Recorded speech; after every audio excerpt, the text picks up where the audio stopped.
오늘은 이는 나의 아들이라 하는 제목으로 하나님의 말씀을 선포하겠습니다. 하나님께서 이제 예수 그리스도를 하나님께서는 예수님께서 세례를 받으실 때 예수님이 하나님의 아들이시다라는 것을 이제 확증하시면서 예수님의 권위를 나타내셨습니다. 예수님이 하나님의 아들이시고 나의 주님이시고 나의 왕이심을 항상 명심하게 되시기를 바랍니다. 모든 죄에서 돌이켜 우리도 세례를 받았습니다. 그리고 내 삶의 주인이신 주님께 온전히 순종하는 삶을 살 때에 하나님께서는 우리를 통하여 기뻐하시고 그리고 우리에게 크신 은혜를 더하시고 우리와 날마다 동행하시는 놀라운 역사를 우리가 경험하게 될 것입니다. 1절은 이렇게 시작됩니다. 그때의 세례 요한이 이르러 유다 광야에서 전파하여 말하되, 이렇게 전파한 이 이야기가 3절 말씀을 보면 그는 선지자 이사야를 통하여 말씀하신 자라. 일러스되 광야에 외치는 자의 소리가 있어 이르되 너희는 주의 길을 준비하라. 그가 오실 길을 곧게 하라 하였느니라.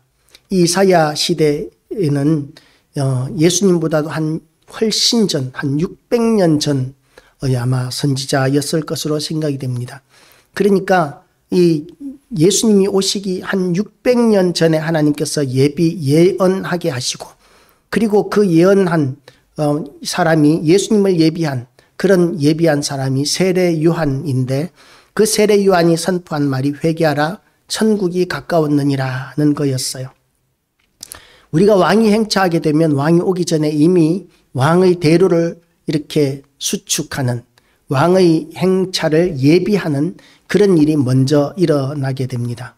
그래서 왕이 한번 행차한다 그러면 그 고을을 다스리는 사람들은 온 주민을 다 동원해서 그 왕이 지나갈 수레길, 왕이 다닐 수 있도록 길을 아주 탄탄하게 편안하게 갈 수 있도록 그렇게 이제 길을 닦아야 합니다. 그래서 이제 왕이 한번 행차하면 그 길은 귀한 길이 되는 것이죠. 아주 요긴하게 사용되는 길이 되는 것이죠.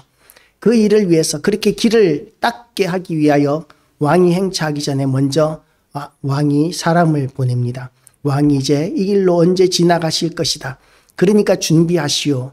라고 이렇게 알려주는 사람이 있습니다. 그때부터 이제 길을 닦기 시작하는 것이죠. 그렇게 예수님께서 처음 오실 때 그 예수님의 오심을 미리 예비한 사람이 있었는데 그 사람이 세례 요한이었고 예수님의 사촌이었습니다. 예수님보다도 한 6개월 정도 먼저 사역을 시작을 했었죠. 그리고 광야에서 사역을 했었습니다. 광야는 사람들이 사는 곳이 아닙니다. 우리가 지금은 이렇게 교회를 개척할 때 위치가 절대적으로 중요하다고 생각합니다. 그런데 하나님께서 함께 하시면 하나님께서 부흥을 주시면 위치가 그렇게 중요하지 않은 그런 때도 있다는 것이죠. 광야는 사람이 살기에 합당하지 않습니다.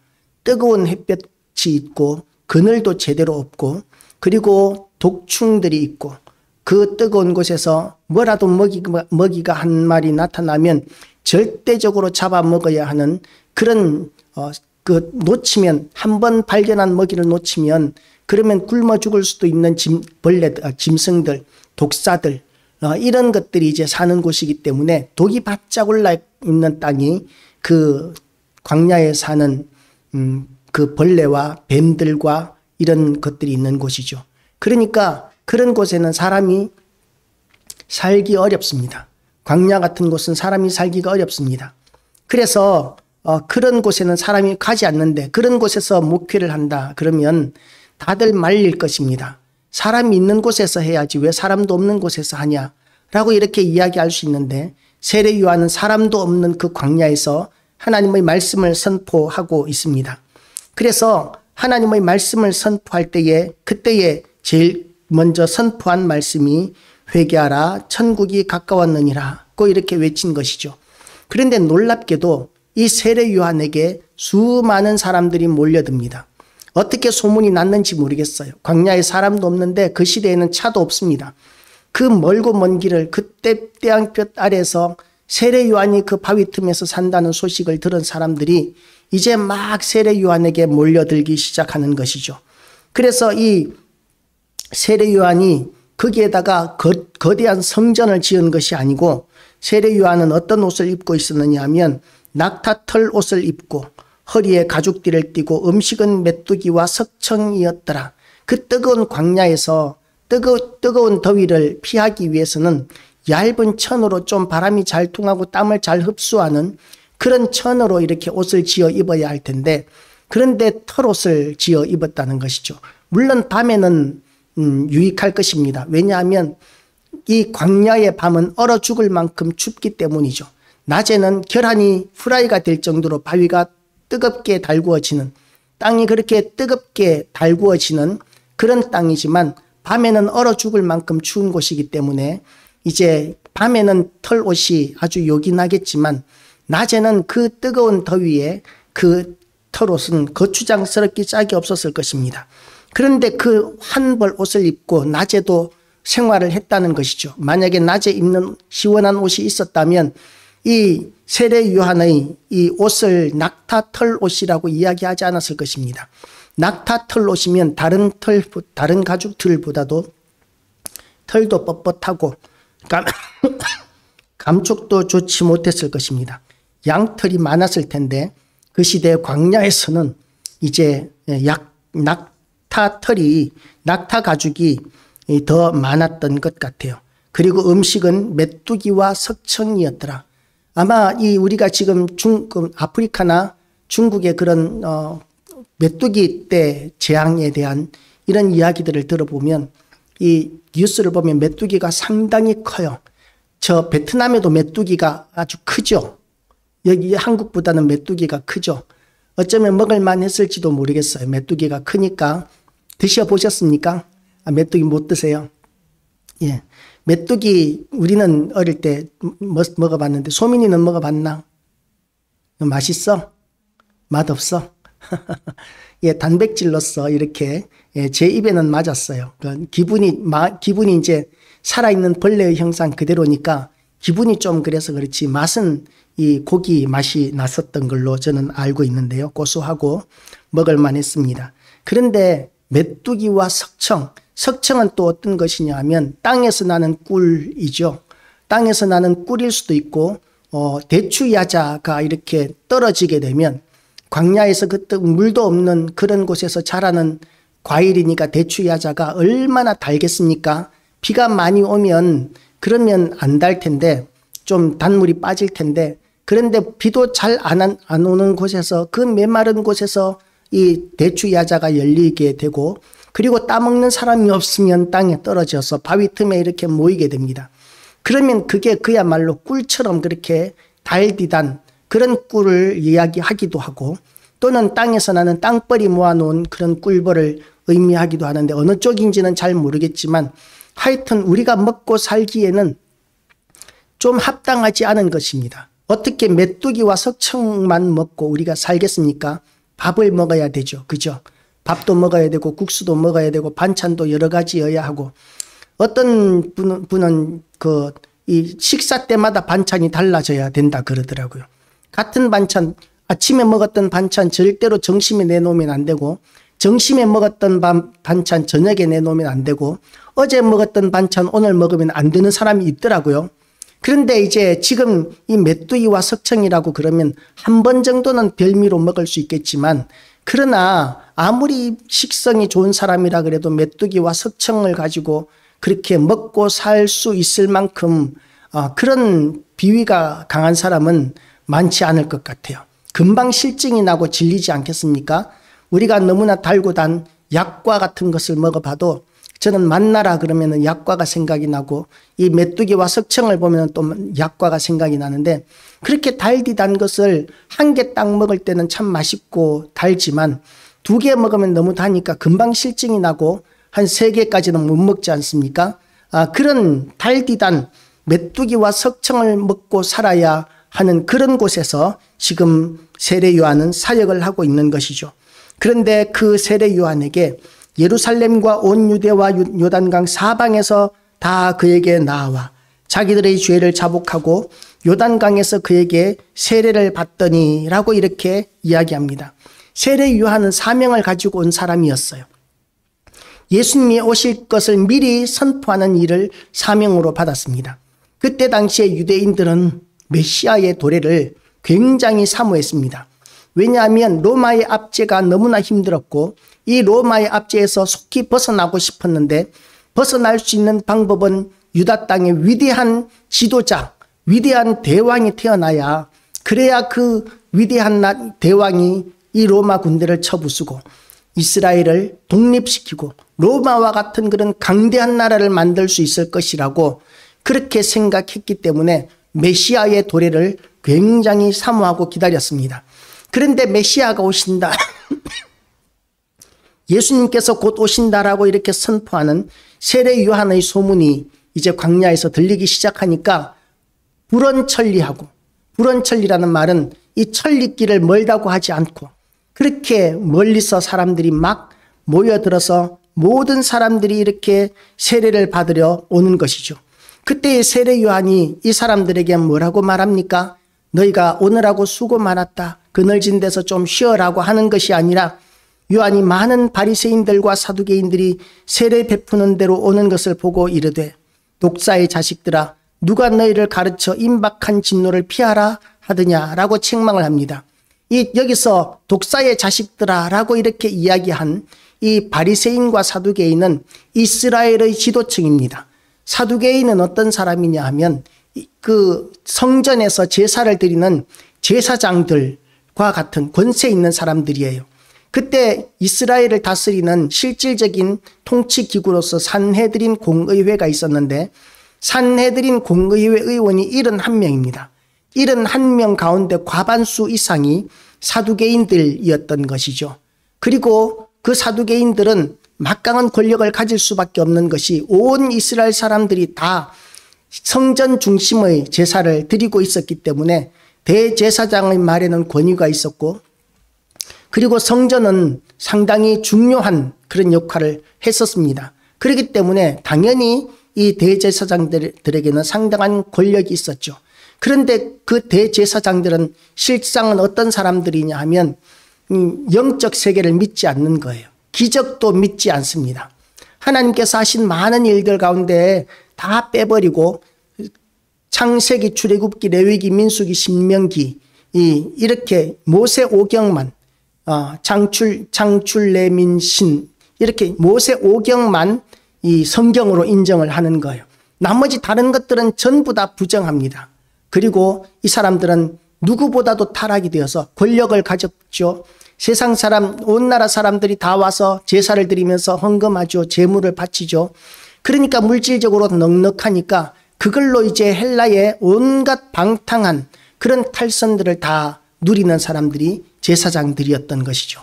지금으로 생각하면 있을 수 없는 일인데, 만약에 목회자가 그렇게 그따위로 살면 그야말로 온 신문에 그렇게 대서특필되고 난리가 날 텐데, 그 시대의 대제사장들은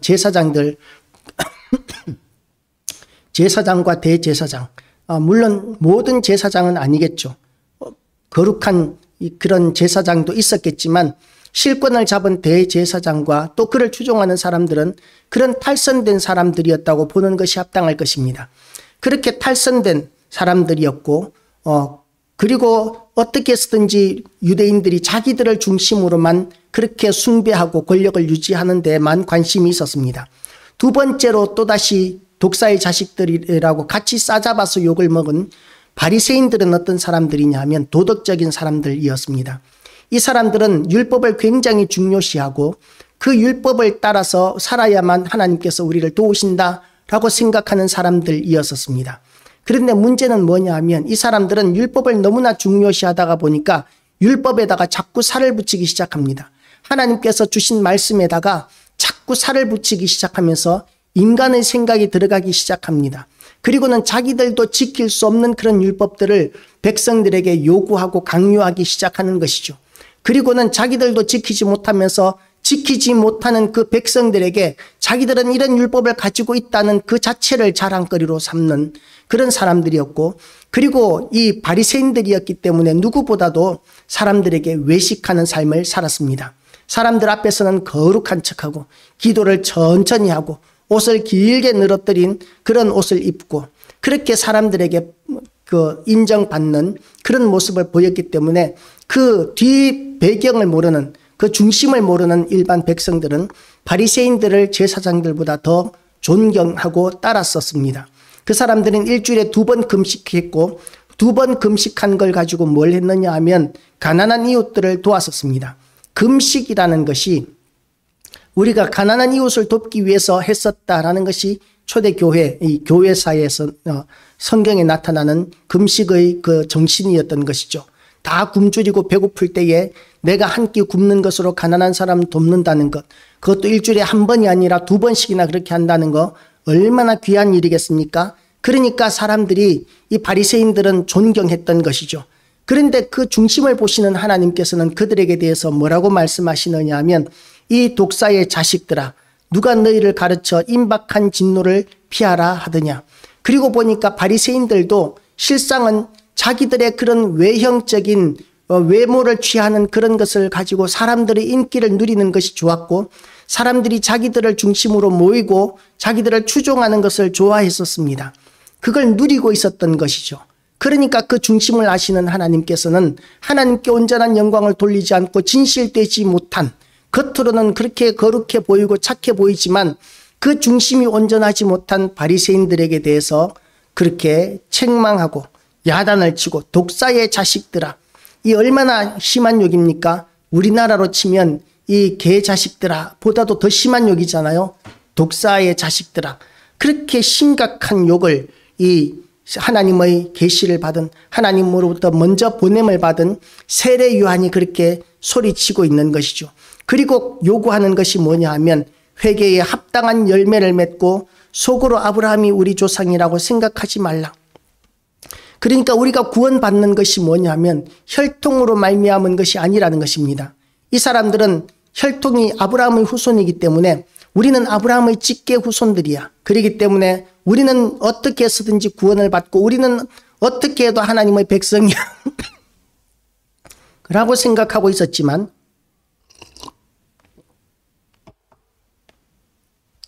하나님께서는 그런 혈통으로 우리가 구원받는 것이 아니라고 말씀하십니다. 그럼 뭘로 구원을 받느냐? 예수의 이름으로 우리가 회개할 때에, 그때에 하나님께서는 우리를 구원하신다. 예수의 이름으로 우리가 회개하지 않으면 그러면 하나님의 심판이 임하게 된다는 것이죠. 이미 도끼가 나무 뿌리에 놓였으니 좋은 열매를 맺지 아니하는 나무마다 찍혀 불에 던져지리라. 예수님께서 이 땅에 오시면 이제 이 깔곡과 가라지로 이렇게 곡식을 나누듯이 그렇게 예수님께서 오시면 이렇게 심판하실 것이다.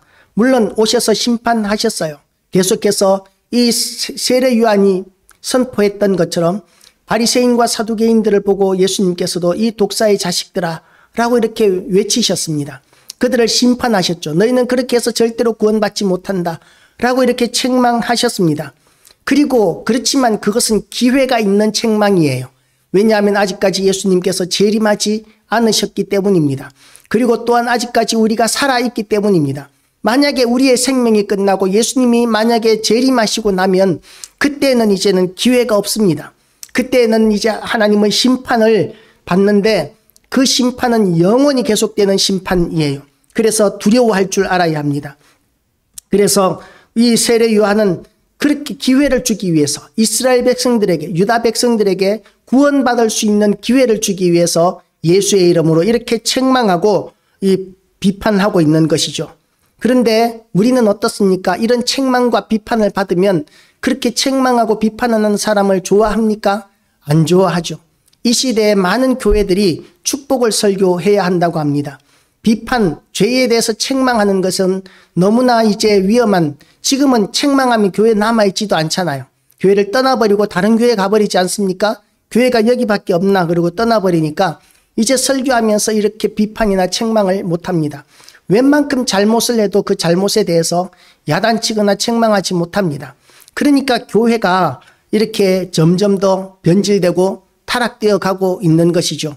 그래서 어떤 교회에서는 이 교인들이 옛날에는 주일 성수 못 지키는 거, 주일날 예배 결석하면 죽는 줄 알았는데 그거는 이제 아주 예사가 되어버렸지 않습니까?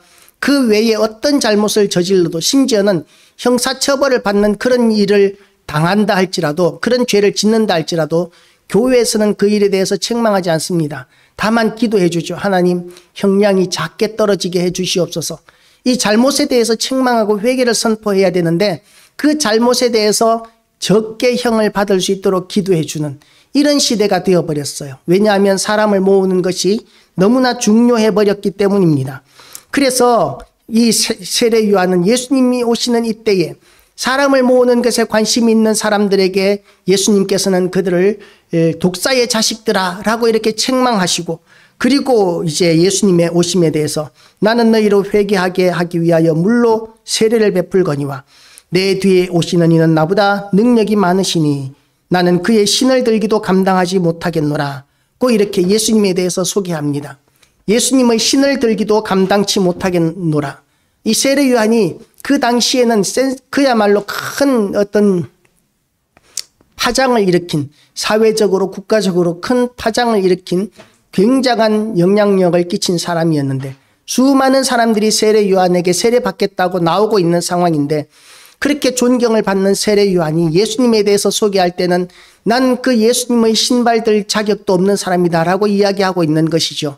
신발을 드는 것, 신발을 신기거나 벗겨주는 이 일은 누가 하느냐 하면 하인들이 하는 일입니다. 그때 당시에는 랍비가 있었고 제자들이 있었는데, 그때 제자들은 랍비에게 등록금을 내지 않고 수업료를 내지 않고 훈련을 받았어요.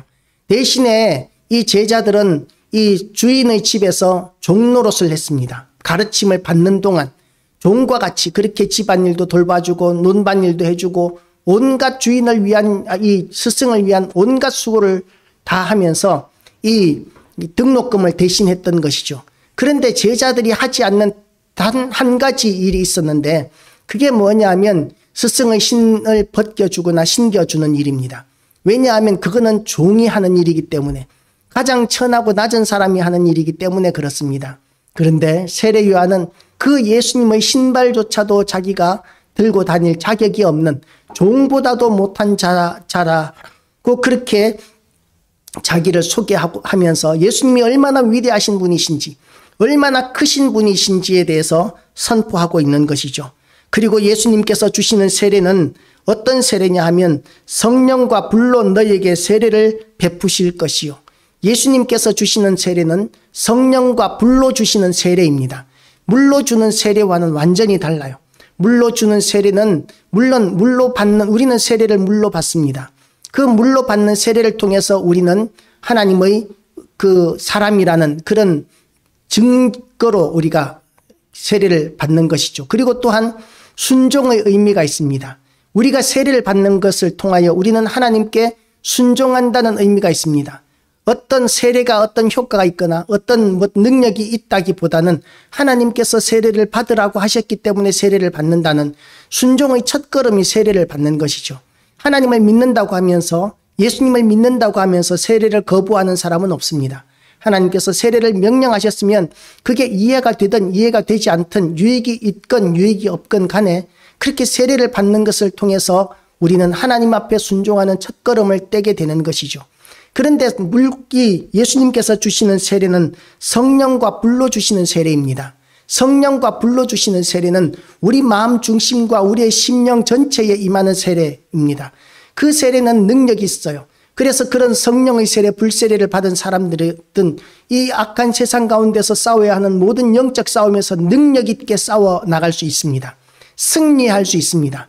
예수님의 능력이 그 사람 안에 임하게 되고, 그리고 예수님의 그 크신 은혜가, 인도하심이 그 사람 안에 있기 때문에 어디를 가서든지 두려워하지 않고 강하고 담대할 수 있는 사람, 이 사람이 불과 성령으로 세례를 받은 사람들이었죠. 그래서 예수님이 승천하시고 난 뒤에 이 마가의 다락방에서 120명의 성도들이 성령의 불세례를 받고 나니까 어떻게 되었습니까? 온 사방으로 나가서 복음을 전하기 시작하고, 그리고 놀라운 일들, 위대한 일들을 행하기 시작하고, 기적이 나타나기 시작하고, 그렇게 되면서 초대교회가 급성장하고 폭발적인 부흥이 일어났던 교회 역사가 있습니다. 우리가 성령을 받아야 합니다. 지금도 성령을 교회에다 하나님께서 내리셨기 때문에 교회들마다 그런 기적과 역사들이 많이 나타납니다. 필요하다면 우리가 기도하면 기도를 통하여 얼마나 많은 사람들이 회복되는지 모릅니다. 그런데 그럼에도 불구하고 얼마나 완악해지고 완고해진 세상인지 이제는 그런 기적 때문에 교회에 나오지 않는 시대가 되어버렸어요. 이제는 그게 우연이 된 것으로 치부해버리고 비과학적이라고 치부해버립니다. 하나님께서 하시는 일들을 이제는 받아들이지 않을 때까지 우리가 완고해지고 완악해진 시대를 우리는 살고 있는 것이죠. 그런다고 해서 하나님이 무능해지신 것이 아닙니다. 하나님은 전능하시고 하나님께서는 결국은 심판하시는데 손에 키를 들고 자기의 타작마당을 정하게 하사 알곡은 모아 곡간에 들이고 쭉정이는 꺼지지 않는 불에 태우시는 그런 예수님의 위대한 사역을 이 사도 요한은 계속해서 선포하고 있는 것이죠. 우리에게 주신 하나님의 이 사명도 이것입니다. 주님께서 이 땅에 오셔서 우리에게 이 복음을 전할 사명을 주셨고 이 사명을 통해서 우리는 이 하나님의 나라를 이루어 나가는 지금 겨자씨와 같이 아주 보잘것없이 왔을지라도 하나님의 때가 되면 폭발적인 그런 부흥이 일어나게 되는 그런 놀라운 역사를 우리가 기대하도록 하나님께서는 우리에게 말씀하셨습니다. 그리고 이제 예수님께서 그 세례 요한 다음으로 이렇게 인수인계를 하기 위하여 세례 요한이 광야에서 세례 주는 그 땅에 임하셨습니다. 13절 말씀을 보겠습니다. 이때에 예수께서 갈릴리로부터 요단강에 이르러 요한에게 세례를 받으려 하시니 예수님은 어떤 분이시라고요? 불과 성령으로 세례를 주시는 분이라고 그러셨어요. 이 세례 요한의 세례와는 아주 차원이 다른 너무나 탁월한 세례를 주시는 분이십니다. 그 세례 요한의 세례에 비교하면 예수님의 세례는 실제예요. 그리고 엄청난 능력의 차이가 있습니다. 그런데도 불구하고 예수님께서는 이 사도 요한에게 세례를 받으려 오셨던 것이죠. 이 세례를 받으시는 이유가 무엇입니까? 첫 번째는 하나님의 뜻이기 때문에 하나님께 순종한다는 의미에서 세례를 받고 있으신 것이죠. 우리도 예수님께서 세례를 받으시는 것과 같이 그렇게 순종하는 모양으로 세례를 받았습니다. 그리고 또한 예수님께서 세례를 받으시는 이유가 뭐냐 하면 세례는 죄 씻음을 위한 목적이라고 하지 않았습니까? 예수 그리스도를 믿음으로 말미암아 세례를 받는 것이기 때문에 예수 믿는 사람들에게는 하나님께서 예수 그리스도의 십자가 보혈의 능력으로 말미암아 죄 사함을 약속하셨기 때문에 그래서 그 보혈의 능력을 덧입는다는 의미에서 신앙의 고백으로 세례를 받았는데 예수님께서 세례를 받으시는 이유는 뭐냐 하면 우리와 똑같이 이 세상의 모든 죄에 대한 책임을 지겠다 하는 그런 의도에서 예수님은 세례를 받으신 것이죠. 그리고 옛날에 이 제사를 드리던 사람들은 제물을 가지고 온 사람이 제사장 앞에 가서 그 제물의 머리에다가 소나 양이나 그 짐승 위에다가 손을 얹고 자기의 죄를 다 전가합니다. 다 넘겨주는 거예요. 죄는 내가 지었지만 이제 죄에 대한 책임은 이 제물에게 다 넘겨주는 것입니다. 그렇게 자기의 죄를 다 넘겨주고 그리고 나서는 이 짐승을 잡는 것이죠. 죄에 대한 대가로 아주 참혹하게 목을 자르고 피를 다 뽑아내고 가죽을 다 벗기고 창자를 다 불로 태우고 각을 뜨고 토막을 낸다는 거예요. 아주 토막을 내고 그리고 완전히 다 태워버리는 것이 그것이 속죄제입니다. 그건 무슨 말이냐 하면 우리의 죄가 그렇게 우리를 완전히 그렇게 산산이 찢어내고 태워버리고 없애버릴 정도로 그렇게 심각하다는 것을 짐승을 잡아서 하나님 앞에 바치는 그 예식을 통하여 보여주신 것이죠. 그런데 예수님께서 그 어린 6월절 어린 양으로서 짐승과 같이 그렇게 제물이 되기 위하여 이 땅에 오셨고 세례를 받으심으로 말미암아 이 땅의 모든 죄악에 대해서 예수님께서 책임지시겠다는 그런 이 표현을 하신 것이죠. 그리고 예수님께서는 이 세상의 모든 죄에 대해서 책임지시는 의미에서 세례를 받으셨습니다. 그래서 예수님은 이제는 우리가 예수 그리스도를 믿으면 그러면 우리는 예수 그리스도의 십자가 보혈의 능력을 얻게 되는 것이죠. 그래서 우리도 예수님의 그 십자가 보혈, 예수님의 그 세례 받으시는 그 모습을 우리도 본받을 필요가 있습니다. 예수님께서 그렇게 세상에 대하여 책임을 지시겠다고 세례를 받으신 것과 같이 우리에게 예수님께서 너희는 자기 십자가를 지고 나를 따라올지니라고 말씀하셨어요. 자기를 부인하고 자기 십자가를 지고 나를 따를지니라. 자기 십자가를 내려놓고가 아니라 자기 십자가를 지고 예수님을 따라오라고 말씀하셨어요. 그건 다시 말해서 이 세상에 대하여 예수님께서 남겨놓으신 사명, 그 사명을 우리에게 이제 감당하라는 것이죠. 단 우리의 능력이 아닙니다. 하나님께서 우리에게 주시겠다고 약속하신 그 능력, 그 은혜로 우리에게 함께 하심으로 우리를 도우셔서 우리의 능력이나 우리의 방법이 아니라 전적인 하나님의 은혜와 능력으로 우리를 도우셔서 그 위대한 일들을 이루시겠다는 것이죠. 우리에게 하나님께서 요구하시는 것은 순종입니다. 그렇게 하나님 앞에 순종하는 우리의 세례가 되시기를 축복합니다. 세례를 받은 자로서 우리가 하나님 앞에 순종하기로 결단하고 또한 예수 그리스도의 그 십자가 죽으심 그리고 우리의 모든 죄를 대속하심에 대한 견고한 믿음 그리고 우리를 인도하신다는 우리를 붙들고 인도하신다는 그 확고한 믿음을 붙들고 이 악한 세상 어렵고 힘들어서 믿음을 도저히 어디에서도 찾아볼 수 없을 것 같은 너무나 답답하고 막막한 현실적인 문제 앞에서도 하나님은 역전하시는 하나님 얼마든지 도우시는 하나님이라는 그런 확신과 믿음을 가지고 우리가 오늘도 나아가게 되시기를 축복합니다. 그렇게 예수님께서 순종의 예배를 드릴 때에 이 세상의 모든 죄를 책임지시겠다는 그런 의미에서 또한 세례를 받으실 때에 그리고 또한 하나님 아버지께 순종하시는 의미에서 세례를 받으실 때에 하나님께서 그곳에 나타나셨습니다. 어떻게 나타나셨습니까? 16절 말씀을 보면 예수께서 세례를 받으시고 곧 물에서 올라오실새 하늘이 열리고 하나님의 성령이 비둘기같이 내려 자기 위에 임하심을 보시더니 하늘로부터 소리가 있어 말씀하시되 이는 내 사랑하는 아들이요 내 기뻐하는 자라 하시니라. 이 예수님께서 세례를 받고 올라오시니까 성부 성자 성령 하나님이 이제 동시에 한자리에서 임재하셨습니다. 예수님이 이제 성자 하나님이시죠. 그리고 또한 하늘이 열리고 하나님의 성령이 비둘기같이 내려 하나님의 성령 하나님께서 예수님께 이제 임하셨습니다. 그리고 세 번째로 성부 하나님이 임재하셨습니다. 하늘로부터 소리가 있어 말씀하시되 이는 내 사랑하는 아들이요 내 기뻐하는 자라 하시니라. 그래서 예수님이 이렇게 세례를 받으실 때에 성부 성자 성령 하나님이 동시에 임재하심으로 말미암아 예수님은 성자 하나님이시고 그래 성자 하나님이신 예수님은 천지 만물을 창조하신 너무나 위대하신 전능하신 분이시라는 것을 하나님 삼위 하나님께서 다 증명해 주셨던 것입니다.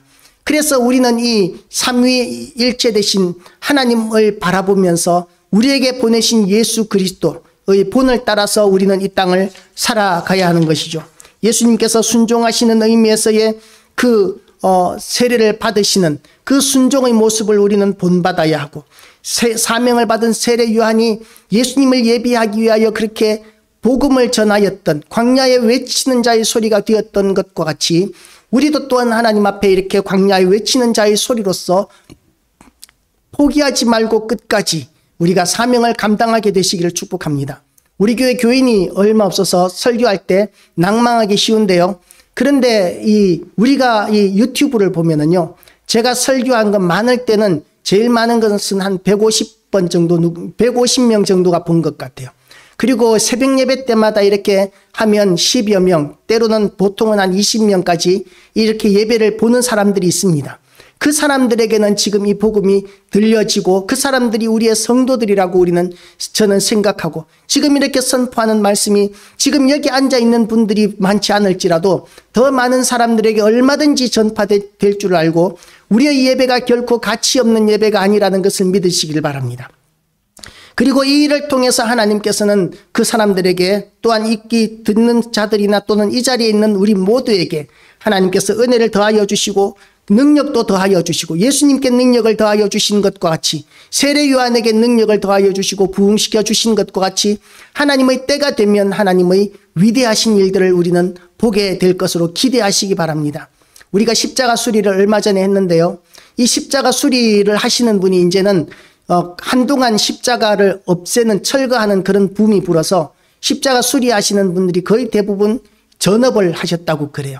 그런데 우리 교회 이제 십자가를 수리를 하려고 그 전에 한참 동안 저렴하게 해주시는 선교단체에다가 계속 요구하다가 도무지 답이 없어서 이제 정상적인 업체에다 이렇게 요청을 했는데 그분이 이제 혼자 남아있대요. 십자가 수리, 전업으로 십자가 수리하는 분은 그분 혼자 남아있어서 얼마나 바쁘게 십자가 수리하러 돌아다니는지 모른답니다.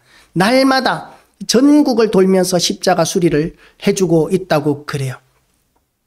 우리가 그날 하루 그분이 와서 일하셨는데 150만 원 들었습니다. 하루에 그렇게 별로 재료비도 드는 것 없는 것 같은데도 불구하고 그러니까 희소성, 혼자 살아남으니까 그런 이제 호황을 누리는 것이죠. 우리도 끝까지 견디는 것이 필요합니다. 살아남는 것, 견디고 인내하는 것이 필요합니다. 그러면 하나님의 때가 되면 그전에는 다 무너져가는 것 같고 다 사라져가는 것 같습니다. 지금 얼마나 많은 교회들이 코로나 이후로 무너지고 넘어지고 있는지 몰라요. 그런데 견디고 살아남는 교회들은 언젠가는 부흥을 보게 될 것입니다. 다 문 닫는 것이 아니에요. 살아남는 교회들, 사명을 감당하는 교회들은 남아 있어야 합니다. 그럴 때 하나님께서는 그 사람들을 통해서, 그 교회를 통해서 위대하신 일들을 이루어 주실 것입니다. 우리는 하나님의 때를 기다릴 줄 아는 인내와 그 믿음을 가지게 되시기를 주님의 이름으로 축복합니다. 기도하시겠습니다. 하나님